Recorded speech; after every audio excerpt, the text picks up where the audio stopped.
el diputado Hamlet García Almaguer, integrante del grupo parlamentario de Morena, llamó a la Suprema Corte de Justicia de la Nación a abstenerse de violar la libertad del voto de las y los legisladores que integran el Congreso de la Unión, luego de que las y los ministros de la Suprema Corte concluyeran que el Senado de la República actúa de forma omisa al no designar a los comisionados faltantes del INAI.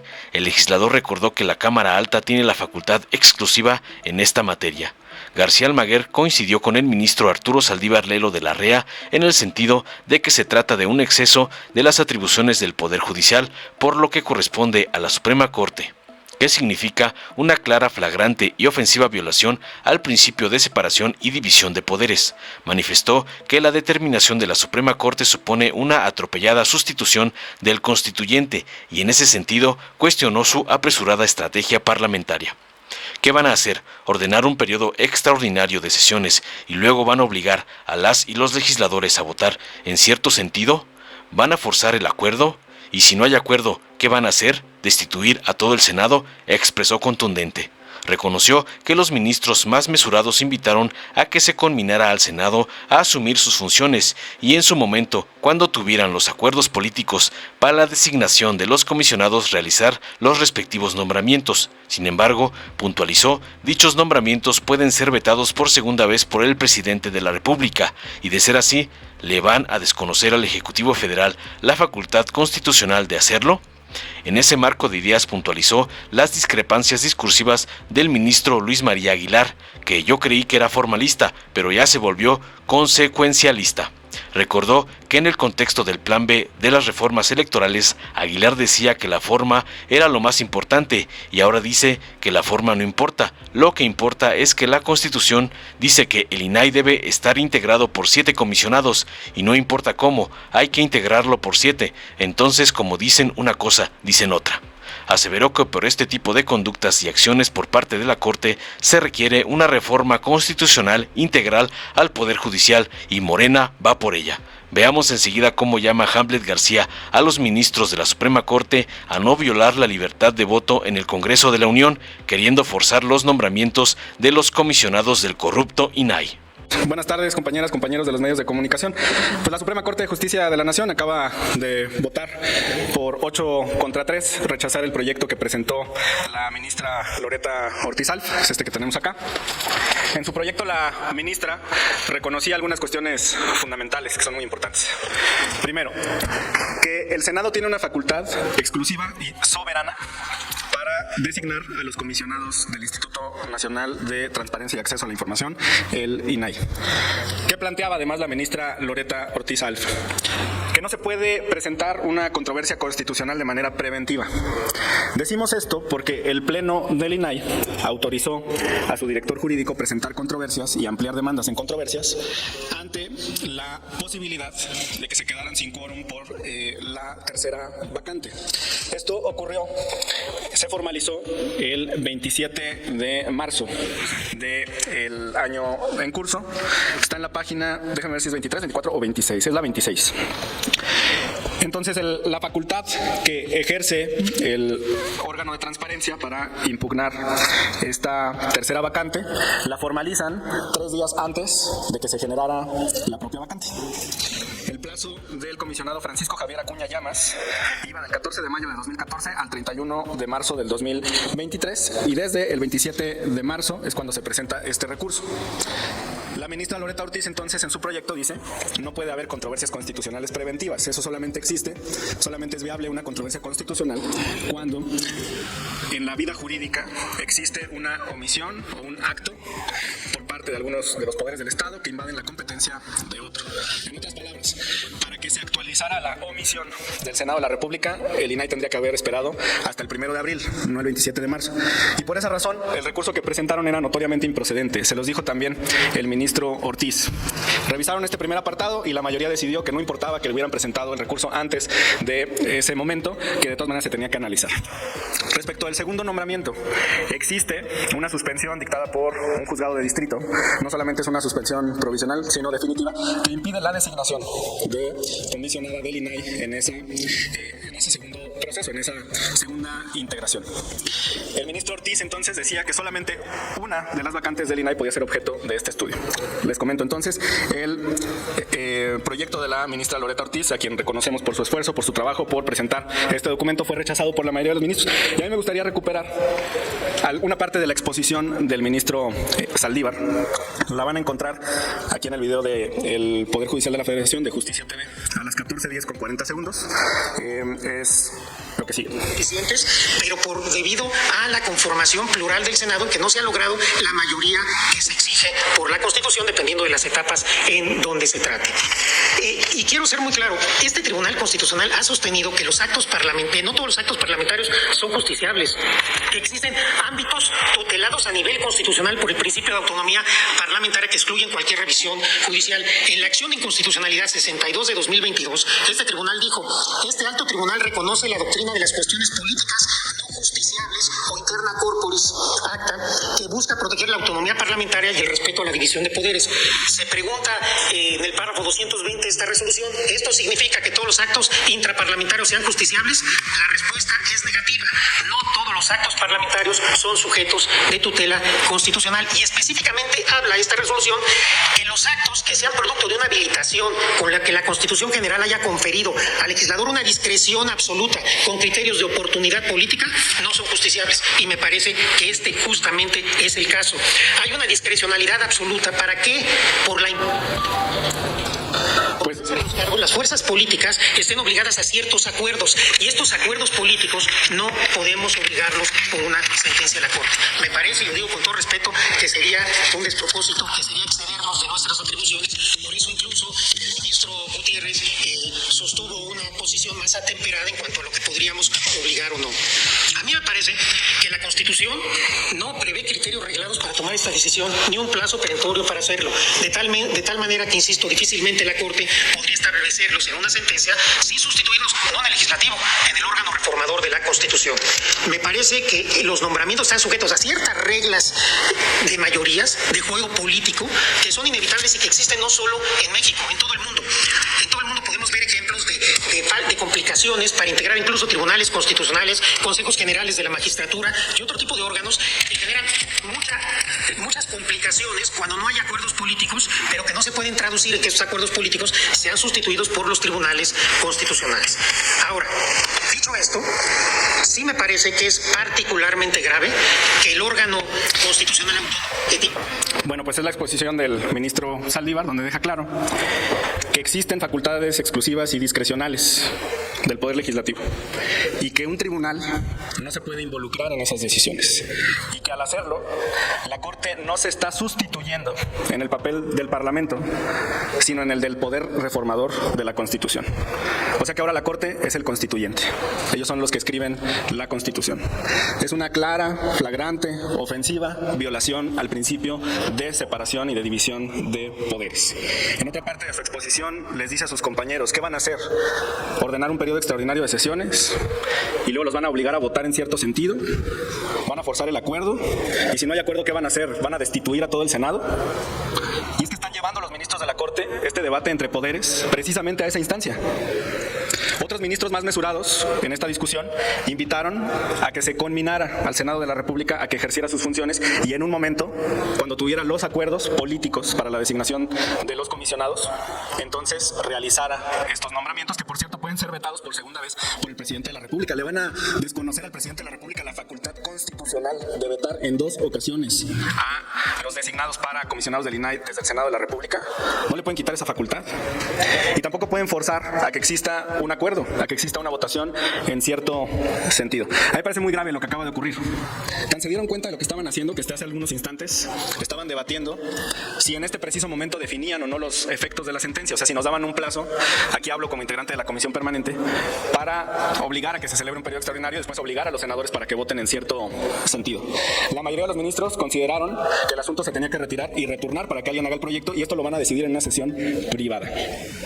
Desde aquí el llamado a los ministros que vinieron ayer, porque el ministro Lainez venía en representación de toda la Suprema Corte de Justicia de la Nación, a que se abstengan de violar la libertad de voto que tenemos las y los legisladores. De mi parte es todo. Muchas gracias. Dime.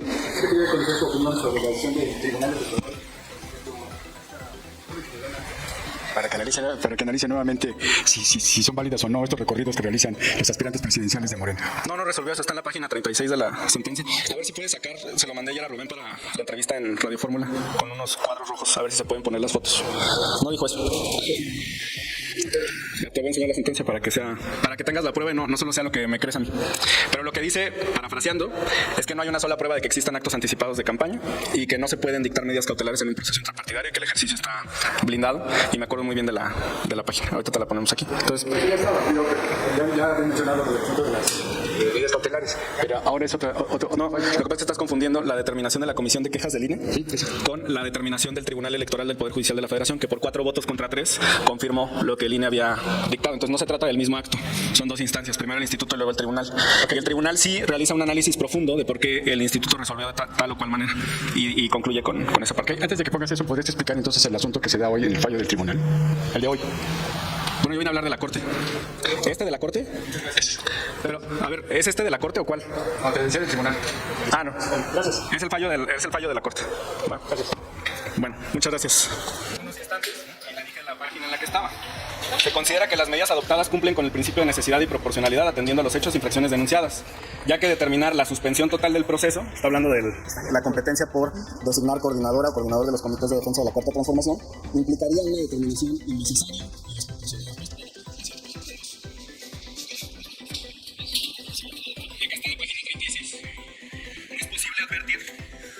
Que el propósito del referido acuerdo político, el que tomó el Consejo Nacional de Morena, sea el generar actos anticipados de precampaña y campaña, ya que en este momento la función primordial, es lo que le cité al compañero, del citado acuerdo, es realizar un proceso para elegir al mencionado coordinador o coordinadora nacional. Esta es la sentencia, esta es la página y eso es lo que resolvió.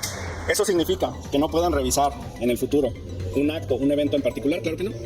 Si en algún momento uno de los aspirantes a la coordinación comete un error, comete una infracción sobre estas medidas cautelares, por supuesto que en particular cada caso se puede resolver. Pero aquí la Sala Superior ya dijo, si quieres regresarle a la otra, por favor, que no es posible determinar la suspensión total del proceso. O sea, eso ya no se va a mover. Esto ya es lo que dijo, ya lo que habló la Sala Superior. ¿No? Oiga, yo nada más quería pensarle de lo de la Corte. Sí, ahorita platicábamos sobre eso. Ajá, sí. Yo nada más quiero que me diga. Ahí está, Sergarín. ¿Aló? Ok, que me diga, ¿ante qué escenario estamos nosotros con esta decisión que ha tomado la Corte? Usted decía que estaban invadiendo facultades. Sí, de hecho, lo que reprodujimos aquí fue el discurso del ministro Saldívar, donde acertadamente dice que la Corte no se está sustituyendo en el papel del Poder Legislativo, sino del Poder Constituyente. O sea, están reescribiendo la Constitución. Y es una resolución contradictoria. El ministro citó una acción de inconstitucionalidad reciente, donde la Corte había reconocido que hay actos soberanos, exclusivos del Poder Legislativo, en los que no puede haber un control judicial. Además, la Corte pues está violando un principio de seguridad jurídica que también está en la Constitución, porque admitió, esta es una cuestión formal pero es muy grave, admitió una controversia constitucional preventiva. El Pleno del INAI presentó su controversia el 27 de marzo de este año, cuando la vacante se generaba hasta la medianoche del 31 de marzo, 1 de abril. Es decir, antes de sufrir el golpe, ya se estaban quejando, y eso no se puede en derecho. La violación nace, eventual, no estoy diciendo que sea una violación. Cuando alguien alega que existe una violación, es a partir de que el acto sucede. No, en la historia constitucional del país nunca se había admitido una controversia preventiva. Y luego dicen que hay una omisión del Senado de la República de designar comisionado del INAI en otra de las vacantes, cuando ellos mismos reconocen que uno de los jueces que integra su propio poder, un juez federal, dictó una suspensión. O sea, por un lado, un juez federal obliga al Senado a que no designe, y por el otro lado, la Corte acusa al Senado de no designar. Primero, que se pongan de acuerdo entre los propios integrantes del Poder Judicial de la Federación. Hay una tercera vacante, ya resumiendo, hay una que presentaron antes de que se generara la vacancia, hay otra en la que existe una suspensión, hay una tercera en la cual ya está en proceso de cumplimiento para la designación, pero la Corte considera que los actos que ha desarrollado el Senado de la República no son suficientes. Y es cuando el ministro Saldívar les pregunta, ¿qué van a hacer? ¿Destituir a todo el Senado? Y esa es la pregunta que nosotros también tenemos para ellos. A ver, entonces estamos frente a un, ¿cómo se le puede llamar? ¿Un suprapoder? Sí, por eso yo coincido plenamente con su discurso. Se están volviendo un poder constituyente, están dejando de lado que son un poder constituido. Ellos no pueden reescribir la Constitución. Están asumiendo facultades y competencias que no tienen y nos están llevando hacia un gobierno de los jueces. México es una república presidencialista, no es una república judicial. Eso no está en ninguna parte del texto de la Constitución. De hecho, les decía, el presidente de la República tiene un derecho constitucional a vetar 2 veces por cada una de las vacantes. En una de ellas ya ejerció el primer derecho de veto. Y ahora quieren apresurar al Senado a que designe. Pues yo les quiero decir que el presidente de la República tiene su facultad constitucional para poder vetar en la segunda ronda de esta nominación. Y ni modo que desconozcan el texto constitucional. ¿Qué se puede hacer ante este caso? Porque dice, es un gobierno de los jueces, pero el tribunal es la máxima instancia a la que se recurre en alguna controversia. Pues cada quien va a ejercer sus funciones. O sea, ellos van a dictar sentencias y nosotros vamos a legislar. Ellos dictan sentencias y nosotros legislamos. Es lo que ayer se dijo aquí en las conclusiones del conversatorio. Entonces, ¿cuál sería el problema ahí? Bueno, pues que nosotros vamos por esta reforma al Poder Judicial, ya lo dijimos, se requiere una mayoría calificada y por eso Morena ha invitado al plan C en esa parte. En el otro apartado, que estamos por entrar al análisis, cuando se reanude el periodo ordinario, si no nos destituye la Corte antes, es el análisis del presupuesto de egresos de la Federación. Y ahí hay muchos lujos, muchos privilegios, muchas cuestiones que son injustas, profundamente injustas para este país con tanta desigualdad y tanta pobreza. Y reitero el llamado a mis compañeros para que hagamos un análisis minucioso de esas partidas, Morena, de los fideicomisos. ¿Morena no tiene duda para hacer esta reforma al Poder Judicial después de lo que decidió hoy la Corte? Hay muchos temas que se pueden abordar desde ahora. Yo les diría, el primero es... Pero, o sea, concretamente en este tipo de acciones. Sí. Es que creo que la reforma judicial, como lo exponía ayer mi coordinador en las conclusiones, se desdobló. Ustedes recordarán que inició como un tema de análisis de cómo se iba a elegir a ministros de la Corte. Y a partir de los conversatorios llegaron temas de cómo se elige a los consejeros de la Judicatura, por qué quien preside la Corte también preside el Consejo. ¿Pero este tema sería nuevo para estas conclusiones o qué? Sí, y además el exceso... No es que nadie lo está acotando, nada más le pedimos que dentro del marco de la Constitución actúe. Y si no, pues que ellos vengan y se sienten aquí y voten, porque pues entonces ¿de qué sirve tener Congreso, no? Si ellos van a tomar las decisiones. Se les hace fácil decir, el acuerdo político, adelante, que lo hagan. A ver si nos dan plazo, a ver si vinculan a la comisión permanente. Por eso a mí me parece muy razonable la postura del ministro Saldívar, donde dice, pues los acuerdos políticos no necesariamente avanzan. En todos los países del mundo hay instancias que no han podido designarse precisamente por desacuerdos en el Congreso. O sea, el desacuerdo en el Congreso no tiene por qué ser una anomalía constitucional, es una normalidad política. Si siempre va a haber acuerdo, entonces ¿para qué hay Congreso? Precisamente se trata de debatir y de disentir. Voy a insistir con esto.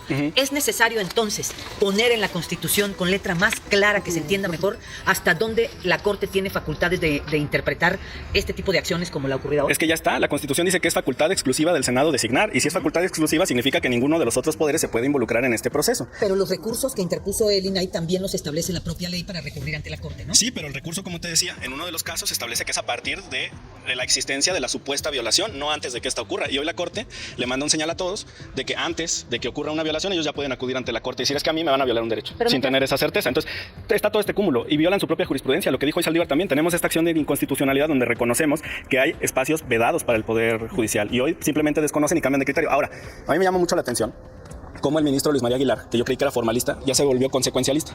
Porque en el plan B decía que la forma era lo máximo, que era lo más importante, que sin cumplir con las formalidades no había fondo, que no podían entrar al estudio. Y ahora dice, la forma no importa, lo que importa es que la Constitución dice que debe de estar integrado por 7 comisionados y no importa cómo, hay que integrarlo por 7 comisionados. Entonces, como dicen una cosa, dicen otra. Ese es el problema con la Corte y con los tribunales en este país. No tienen consistencia en las decisiones y entonces no hay seguridad jurídica. ¿Qué pasa, Margarita? Mientras hacen la reforma, pues con que no les haga caso Morena y sus aliados en el Senado y aquí, se soluciona el problema, porque no van a echar para la Corte, a pesar de estas sentencias que